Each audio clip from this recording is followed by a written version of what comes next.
Hey guys, I want to talk to you today about the English language essay and specifically body paragraphs. And I'm looking at the 2018 English exam report here. So I'm just going to draw from that for my example.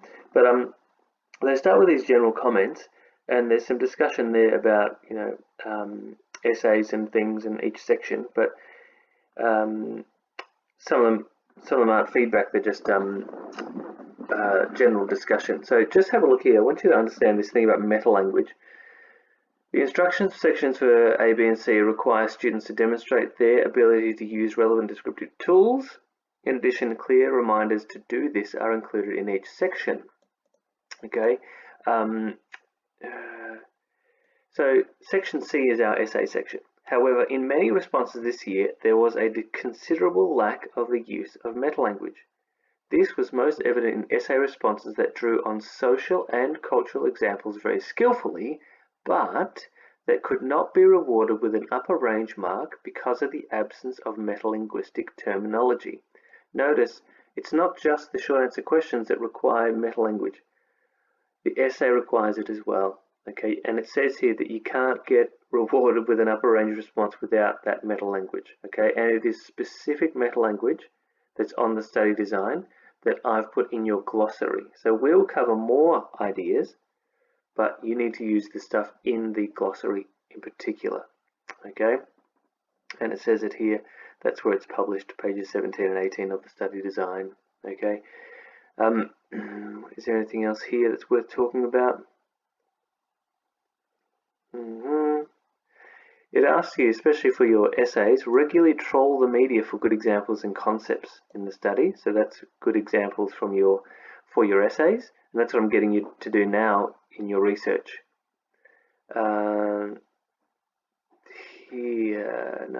Here. Pay attention to keywords in the essay topics in section C. Words like always, sometimes, and underlying attitudes were critical in helping students to present relevant responses. Okay. Have a look at this. Refer to the stimulus material on section C topics either directly or indirectly. So you don't have to reference, oh, I got this from section, stimulus A.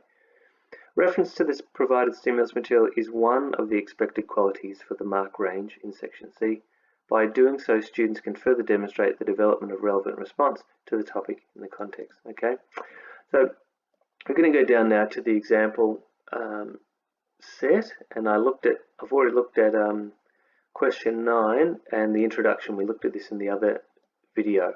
Okay, so I'm going to read through this and just point out some good stuff about it. Notice it is an end of year exam response, which means they've covered unit 4, and in unit 4 they look at Australian dialect, and sociolect, idiolect, and they also look at ethnolects. Okay, and this paragraph talks about ethnolects. Okay, so remember the essay topic was around. It'll discuss the essay topic here. Language encapsulates the values and beliefs of society. Dominant groups may even shape language with their overarching values, which is occasionally seen through language used towards different cultures and ethnicities. Okay, so this is about dominant language and dominant cultures. Okay, let's look. This topic sentence should outline an idea relating to this. It shouldn't necessarily be arguing as such, but more exploring one aspect. And I'm looking for it shouldn't have any examples yet. It should be speaking broadly about an idea. The attitudes towards various ethnicities and cultures in Australia suggest gradual progression in embracing multiculturalism. This is great because it focuses on some abstract nouns and it doesn't get stuck into examples yet. So we've got multiculturalism as an idea. That's an abstract noun that's being discussed. Ethnicities and cultures. Okay, these are abstract nouns, but it's also broad, isn't it? Ethnicities and cultures, they're both plurals, and the student is then able to talk about multiple ethnicities and multiple cultures within Australia. Okay, and then this idea here, attitudes, that is referenced back to the essay topic itself. Okay. It should then jump into some discussion of an example now, and I'm looking for maybe 2 major examples per paragraph. As a nation priding itself on cultural diversity and also proudly embracing this, Australia sees many ethnolectal varieties being used on a daily basis, such as Chinglish, which is a mixture of Chinglish and English. Okay, so here is our example, one broad example to discuss. It should have some, later on, it should have some examples of Chinglish or some discussion of Chinglish and some quotes and things. All right.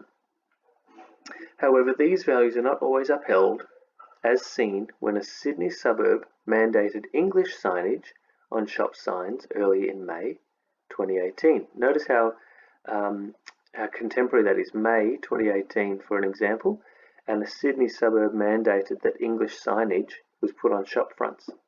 All right. In necessitating this, so notice the language here, necessitating this, and signage, okay, upheld. Notice the formal language going on. In necessitating this, so this introductory phrase is a reference back to what has just been said. It reflects multicultural tolerance, not active multiculturalism. Notice this is a quote from the conversation and article. Okay, tolerance is to tolerate someone, and here they're delineating between tolerating and actually being having multiple cultures getting along with each other. So in this case, tolerance is not actually a really positive word, which suggests that the dominant groups speaking English in Australia prefer its widespread use in society in contrast to other ethnic languages. Notice this is a description and analysis of what the quote means in terms of the argument. So the student hasn't just quoted and said, see, that proves my point. This is a discussion and analysis of how this quote actually proves anything. Okay? So when you introduce your evidence, you need to describe it and discuss it and analyze how it actually, what it actually means, especially in light of your argument. And notice they use the word dominant groups again. That is from the essay topic. Okay? Let's look here. The next sentence, similarly, I get the sense that this is going to be a new idea, which is evidence for what is in the topic sentence. So we've got Chinglish as an idea, and then similarly says, oh, I've got a new idea coming up. It's similar to the Chinglish one, but it's different in that it's a different example. Similarly, in August this year, ABC radio presenter Sami Shah stated that he had to attend vocal classes prior to starting his radio host job to flatten out his Pakistani accent and take out some of the brown. Alright, so notice this is another example which is a contemporary example, which essentially, I think the analysis coming up is going to talk about how he's supposed to get rid of his Pakistani accent because he's a radio presenter and people who are listening want to hear a more Aussie style. Alright, let's see how they analyse it.